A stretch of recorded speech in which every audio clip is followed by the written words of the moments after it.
तो हेलो दोस्तों, स्वागत है आपका फिर से एक बार online nursing platform nursing wise धाकड़ सर के इस यूट्यूब चैनल पर। तो स्वागत करता हूं मैं आप सभी का।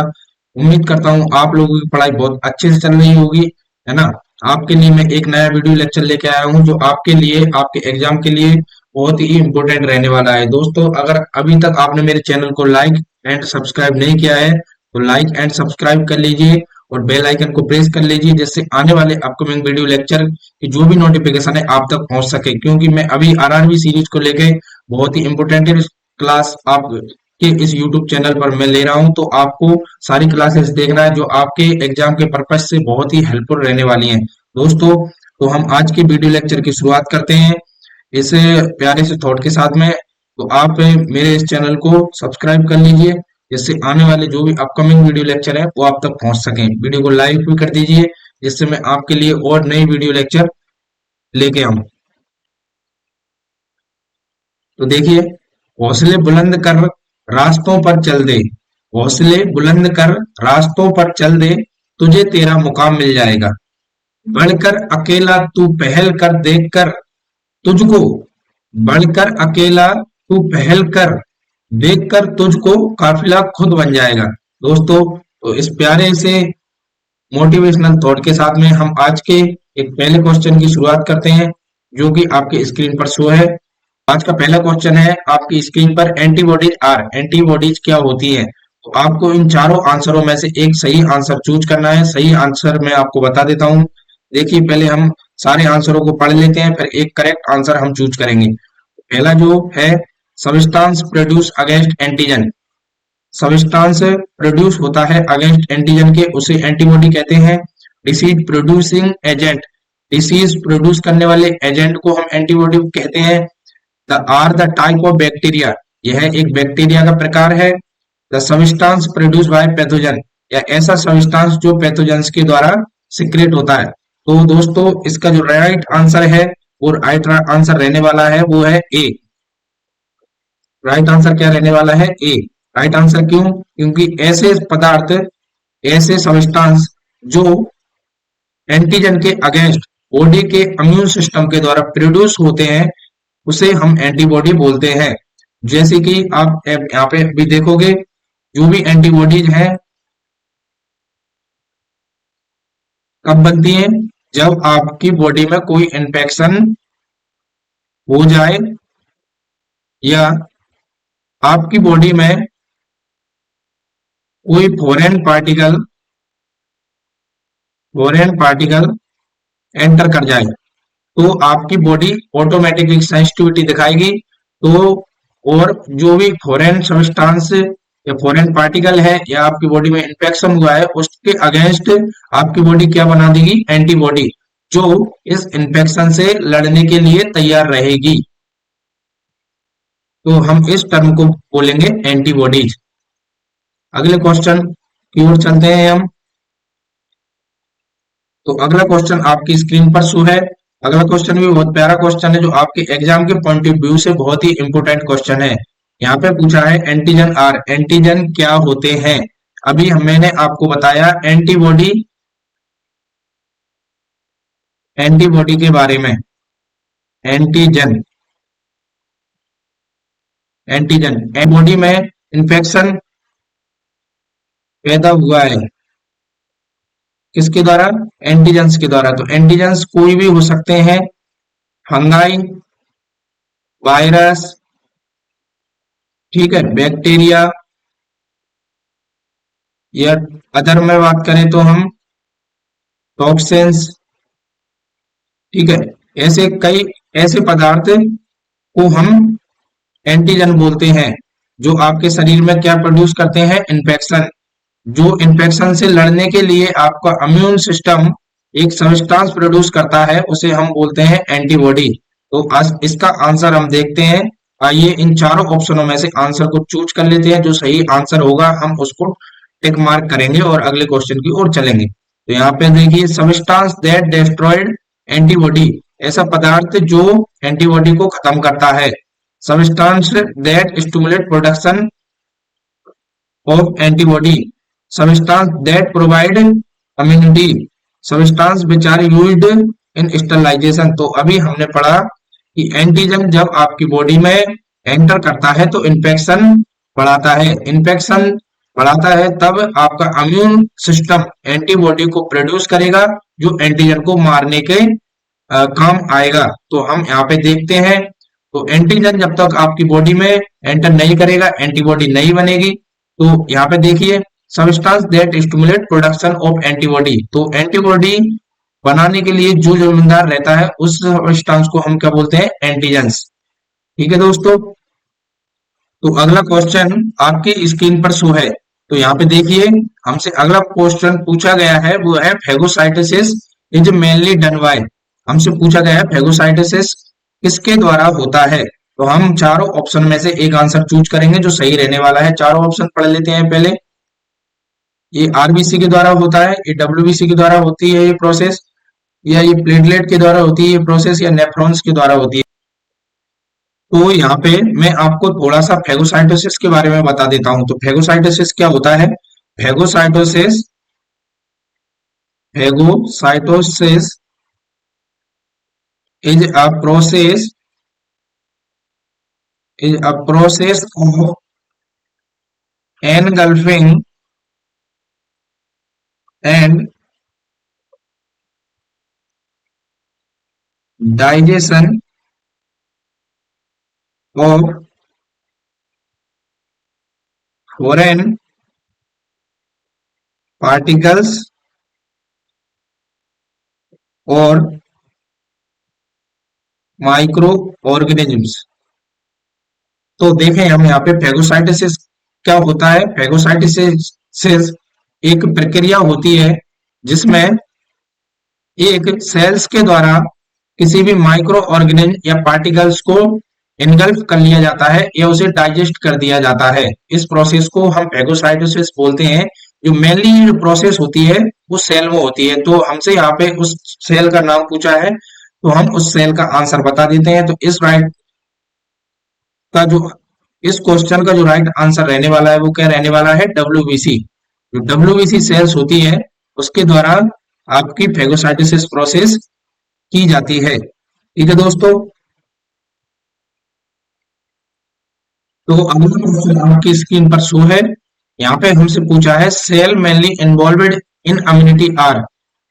यहाँ पर सेल में मेनली कौन सी इम्यूनिटी प्रेजेंट होती है। तो हम यहाँ पे इन चारों ऑप्शनों में से एक सही आंसर को चूज करेंगे। तो सुनिए यहाँ पे, RBC, renal cells, platelet, lymphocyte. तो इन चारों में से जो मेनली अभी मैंने आपको बताया था लिम्फोसाइट्स, डब्ल्यूबीसी रहती है जो अपने इन्फेक्शन में लड़ने के लिए जिम्मेदार रहती है। आपकी बॉडी में इन्फेक्शन से लड़ती है ये सेल। आपको एक इम्यून सिस्टम में सबसे इंपोर्टेंट सेल्स है वो कौन सी है, डब्ल्यूबीसी, जो आपके इन्फेक्शन के खिलाफ लड़ने के काम में आती है। तो इन चारों ऑप्शनों में से सही राइट आंसर आपका कौन सा है, D, lymphocyte is a mainly cell in immunity, जो आपके इम्यूनिटी को मजबूत बनाती है।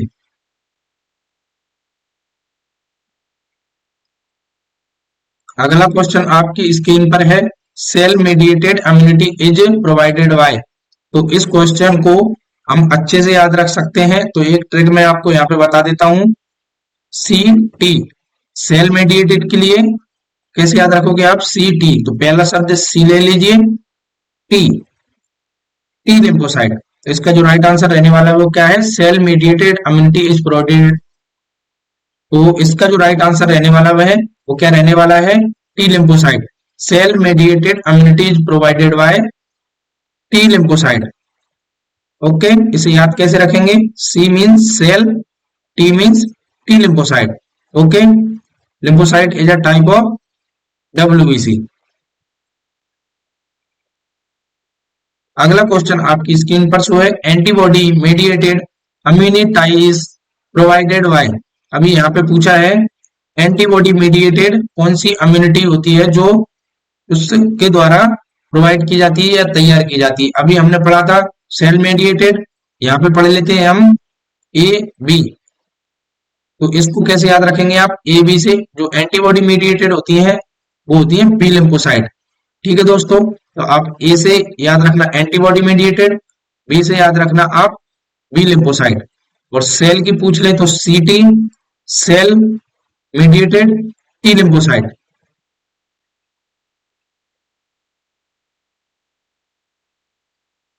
तो अगला क्वेश्चन आपकी स्क्रीन पर शो है, यहाँ पे पूछा गया है the pH of saliva is. तो इसका जो राइट आंसर रहने वाला है वो डायरेक्ट आंसर है ए, 7 से कम। इसकी जो नॉर्मल रेंज बताऊं तो मैं 7.2 to 7 रहती है, तो एवरेज कितनी रहती है, 7 से कम रहती है सलाइवा की पीएच। ठीक है दोस्तों, डायरेक्ट याद रखना है आपको।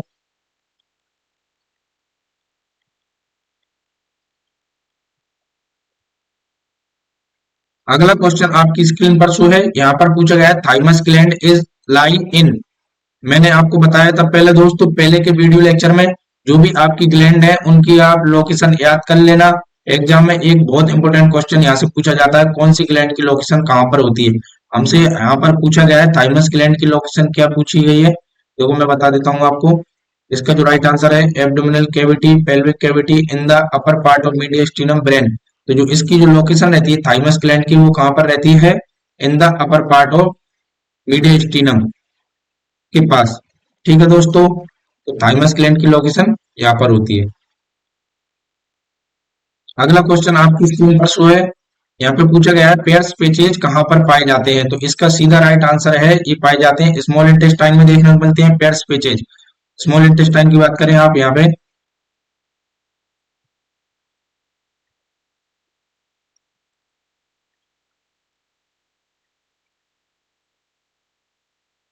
This is small intestine. यहाँ पे पेयर्स पेचेज पाए जाते हैं स्मॉल इंटेस्टाइन के अंदर। ठीक है दोस्तों, अगला क्वेश्चन आपकी स्क्रीन पर शो है, यहाँ पर पूछा गया है life span of RBC is about. Life span यहाँ पे डायरेक्ट पूछा है आरबीसी की लाइफ स्पान। तो यहाँ पे पूछा गया है एडल्ट के बारे में, एडल्ट की आरबीसी की लाइफ स्पान कितनी होती है, आपको सभी को याद है 120 डेज। यहाँ पे इन्फेंट की पूछ ले तो आरबीसी की लाइफ स्पान होती है 80 डेज की। इन्फेंट की आरबीसी की लाइफ स्पान कितनी होती है, 80 दिन की। यहाँ पर अगला क्वेश्चन पूछा गया है आपसे दोस्तों, जो आपकी स्क्रीन पर है, total amount of blood in human body. इसका total amount of blood in human body, आपकी ह्यूमन संरचना या आपकी ह्यूमन बॉडी में कितना टोटल अमाउंट होता है ब्लड का। तो यहाँ पे हम बात करें तो 7 से 8% ऑफ बॉडी वेट का अमाउंट रहता है ब्लड का। 7 से 8% ऑफ टोटल बॉडी वेट। यहाँ पर अगला क्वेश्चन पूछा गया है आपसे, देखिए यहाँ पे the blood vessels which connect the artery and veins. ऐसी कौन सी ब्लड वेसल्स है जो आर्टरी एंड वेन्स को जोड़ती है। यहाँ पे दोस्तों आर्टरी की बात करें और वेन्स की बात करें तो इन दोनों को जो जोड़ने वाली स्ट्रक्चर होती है उसे बोलते हैं हम कैपिलरी। क्या बोलते हैं, कैपिलरी। ये क्या करती है, यहाँ पे एक्सचेंज कराने का काम करती है। तो इसका जो राइट आंसर रहने वाला है वो क्या है, डी, कैपिलरी। ठीक है दोस्तों,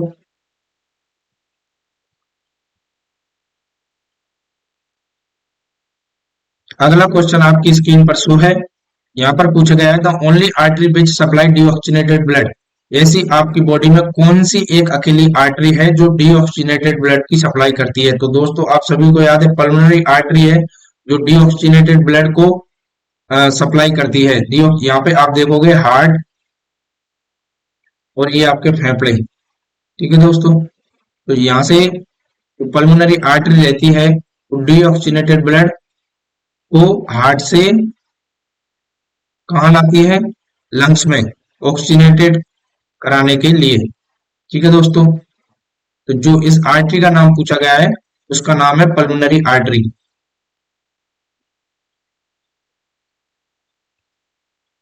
यह एक शरीर में आपकी एक अकेली आर्टरी होती है जो डीऑक्सीजनेटेड ब्लड की सप्लाई करती है। अगला क्वेश्चन आपकी स्क्रीन पर शो है, यहाँ पर देखिए इन following which is both exocrine and endocrine gland. ऐसी कौन सी ग्लैंड है जो एक्सोक्राइन के भी फंक्शन करती है और एंडोक्राइन के भी फंक्शन करती है। तो इन चारों में से हम देखें तो इसका जो राइट आंसर रहने वाला है वो रहने वाला है सी, पेनक्रियाज। एक ऐसी ग्लैंड होती है जिसमें दोनों फीचर्स पाए जाते हैं, जो एक्सोक्राइन ग्लैंड भी होती है और एंडोक्राइन ग्लैंड भी होती है। ओके। अगला क्वेश्चन आपकी स्क्रीन पर शो है, यहाँ पर पूछा गया है, in following which structure is also known as pacemaker of heart. मैंने आपको अगले वीडियो लेक्चर में बताया था, पुराना वाला वीडियो अपलोड किया था मैंने। यहाँ पे हम बात करें तो ये होता है right atrium, right ventricle, left atrium, left ventricles. तो यहाँ पर जो आपकी स्ट्रक्चर होती है ऐसी नोड, जिसे हम पेसमेकर ऑफ हार्ट वो बोलते हैं, पेसमेकर ऑफ हार्ट। यहाँ पर पूछा गया है पेसमेकर ऑफ हार्ट किसे बोलते हैं, ऐसी नोड को जो कहाँ पर सिचुएटेड रहता है, राइट एट्रियम में। एग्जाम में ये क्वेश्चन आता ही आता है, बहुत इंपॉर्टेंट है आपके एग्जाम पर्पज से।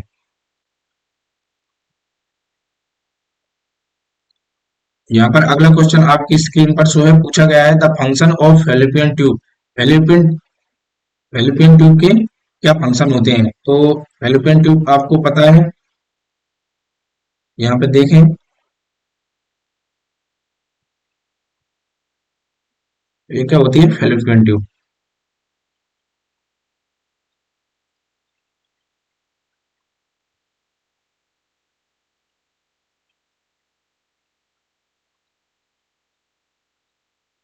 फेलोपियन ट्यूब, ये फेलोपियन ट्यूब, तो यहाँ पर जो फर्टिलाइजेशन अक्कर होता है उस पार्ट को हम क्या बोलते हैं, एम्पुला। तो मेनली इसका जो फंक्शन है उसका क्या रहता है, देखिए इन चारों आंसरों में से हम जो आंसर चूज करने वाले हैं, secretion of oestrogen progesterone hormone, क्या फेलोपियन ट्यूब ईस्ट्रोजन या प्रोजेस्टेरोन हार्मोन सिक्रेट करती है। पासिंग ऑफ द फीटस, क्या ये फीटस को पासिस कराती है। Occurrence of fertilization, developing of foetus. जो इसका राइट आंसर रहने वाला है अक्रेंस ऑफ फर्टिलाइजेशन। यहाँ पर ओविडक्ट में का दूसरा नाम है फेलोपियन ट्यूब का ओविडक्ट।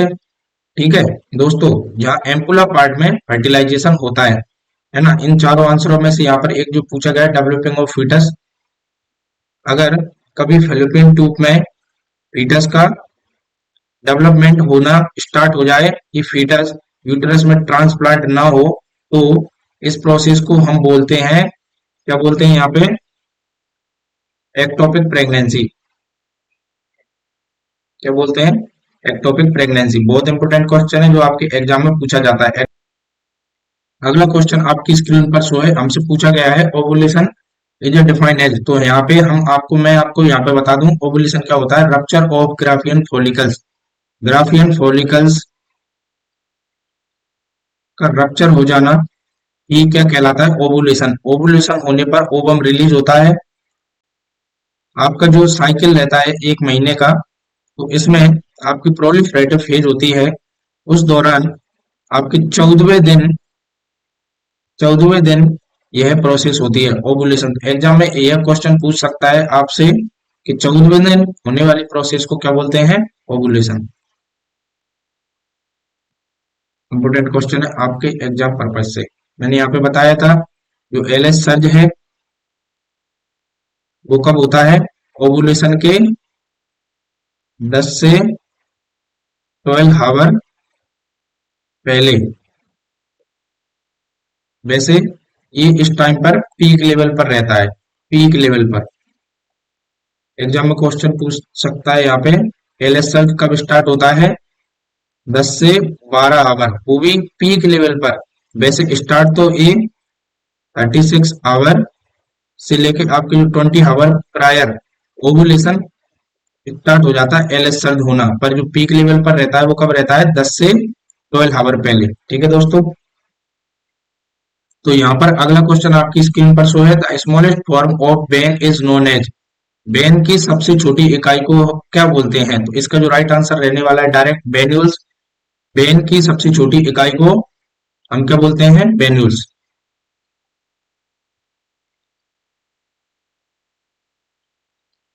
तो ये है आज की वीडियो लेक्चर का अंतिम क्वेश्चन था दोस्तों।